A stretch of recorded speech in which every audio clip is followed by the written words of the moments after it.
Summertime is giving way to the dear old golden rule days. Hello, I'm Jeff Barn. Glad you could join us. The doors are once again open for Arlington Public Schools. The very first day of school was September the 5th for nearly 6,000 Arlington Public School students.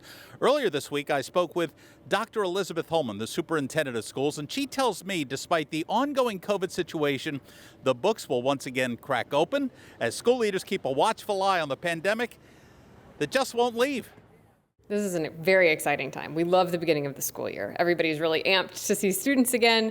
I was with teachers a lot today, and they're ready. They're getting their classrooms ready. They're getting ready to see students, and they can't wait.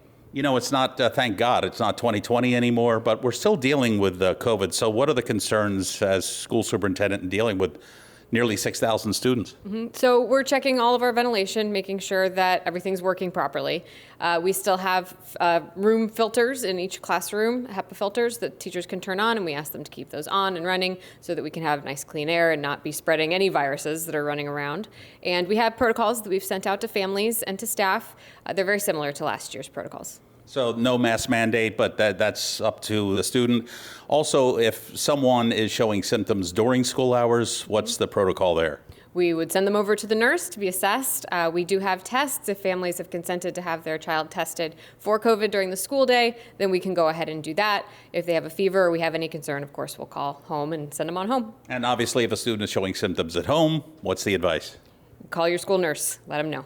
There's so much energy going into this school year. We are focused on creating deeper learning experiences for our students, which means a lot of focus on relationship and connection and belonging so that students can feel ready to learn and safe to take risks and safe to try on new ideas.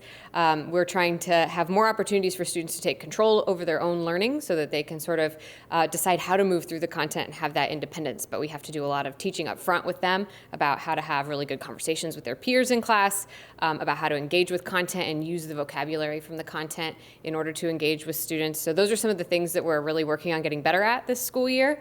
And there's a lot of energy around it because, as you said, we're not in a place where we have to think as much about logistics.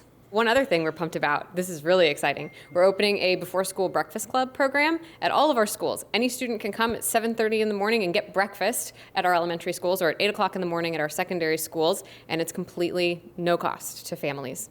How about ex-students who now work at 85 Park Avenue? Can they show up? You want to come for breakfast? Unfortunately, it's just for the little ones. That's okay. all the state subsidizes for us. There's always a catch. Yep.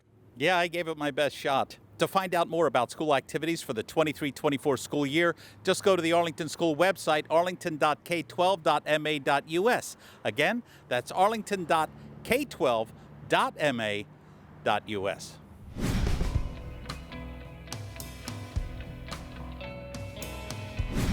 And 2 new school buses will be making their debut in the Arlington school system fleet this school year, but you won't see these vehicles gassing up anywhere. Both buses will be fueled by clean electricity. Earlier this week, we took a quick tour of these state-of-the-art vehicles, which are completely in sync with Arlington's plans to keep going green. What you're looking at is a pair of Thomas Jolie safety liners, state-of-the-art school buses that rely completely on electricity. The town has had them for roughly a year now, but they've only been connected for about a week. Transportation Director Steve Angelo says it aligns with Arlington's goal of eliminating Arlington's greenhouse gas emissions, pollutants that cause climate change. Yeah, these are replacing diesel buses. So the town of Arlington has made a commitment to be fully electric by 2035. This is a step in that direction. So every vehicle that we purchase going forward should be an electric vehicle. Steve Angelo says that the engines in these buses peak at 295 horsepower. The buses have a range of about 130 miles between charges, which of course will handle everyday run-of-the-mill bus routes. It takes about 4 hours to charge the batteries, and that's if the batteries are completely drained. And as far as emissions are concerned, between these 2 buses, 0. Angelo says he's looking to work with neighboring school districts when the school buses are needed for longer journeys, like school field trips.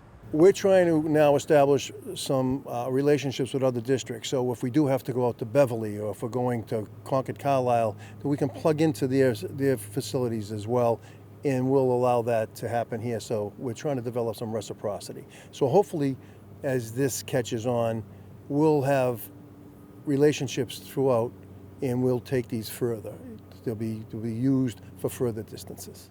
One advantage to these buses is that they are more student-friendly in more ways than one. They do the job, they transport the kids, they're quieter. The research shows that we have some autistic children, children that have special needs. These buses are more conducive to their transportation. They don't get wound up, there's no triggers by sound. It's a much quieter ride. Angelo says you can bet that in the future you will be hearing less of this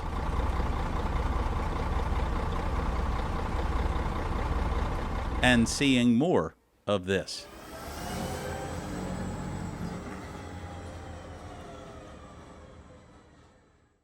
These buses help advance the strategy of the Net Zero Action Plan, which has a goal of a complete transition to zero-emission vehicle purchases by no later than 2030.